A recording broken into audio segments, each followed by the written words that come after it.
Well, thank you, Mr. Chairman, and thank you for having this important hearing today. I want to welcome our witnesses and grateful for your valuable testimony here today on this important topic. As we've heard this morning from you and from my colleagues, these scamming systems are really stealing generational wealth from Americans, and really the current U.S. response is inadequate. And in addition to serving on this committee, I also serve as the chair of our Work and Welfare Subcommittee on the Ways and Means Committee. And our work on that subcommittee has demonstrated the vast network of fraud and scams targeting government programs and targeting some of our most vulnerable populations here in the United States. Time and time again, victims of fraud and scams wait years before receiving compensation. And criminals who engage in this predatory behavior obviously must be prosecuted to the fullest extent of the law, and victims must be made whole in a timely manner.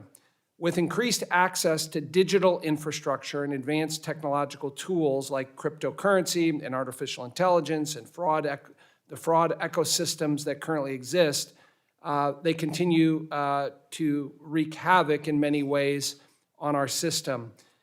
And there is not a good one-size-fits-all approach on how we coordinate on this issue. But I do think it's fair to say that Congress must ensure we provide the necessary resources and tools to our federal agencies in order to keep up with the evolving scam ecosystem. So, Mr. Sims, in your written testimony, you mentioned that the U.S. Department of Treasury estimates that Americans lose more than $10 million annually to Southeast Asia-based scam networks. Can you comment on what current mechanisms does the federal government have at its disposal to compensate victims of these scam networks? And depending on that answer, what would be your recommendations on the direction we should go legislatively? Sure, thank you for the question. And just to clarify, it is 10 billion with a B.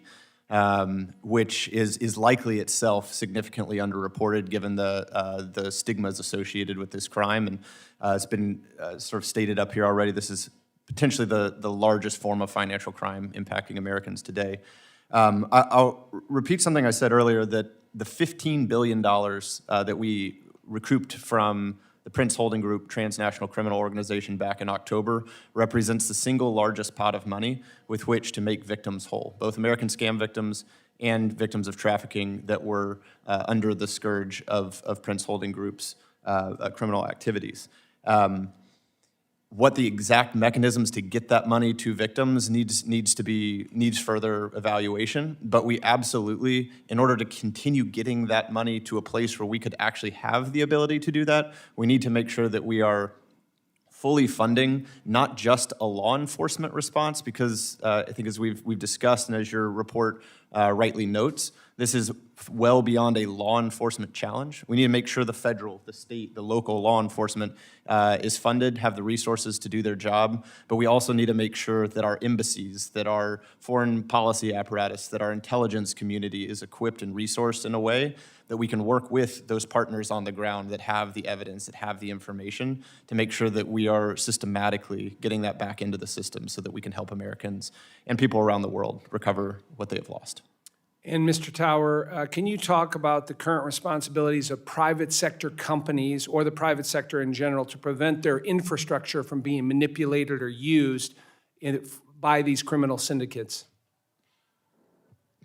Yeah, so I think you're seeing that the criminal syndicates, if they don't have access to social media, if it weren't for the ability of criminals to go onto social media and target people, you would see that many of these crimes would never take place. I think the bottom line is that both with respect to targeting victims of scams, targeting victims of the so-called job scams or trafficking, that social media is used extensively. There is a nascent response, but I think the response is nowhere near the gravity of the problem until present. And until you have a much stronger, I think, response on the part of social media companies, these problems are going to get greater and greater. Of course, I think along with that, if you look at the overall supply chains kind of down around where these compounds are located, effectively what you have in many of these epicenter countries are scam economies. There's layer after layer of business businesses that are providing the concrete, businesses that are providing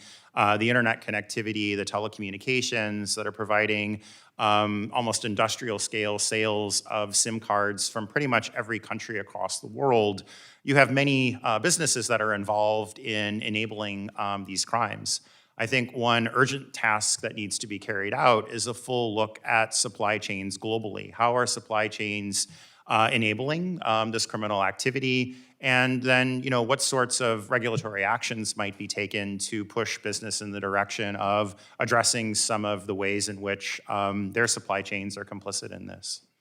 Thank you. I yield back.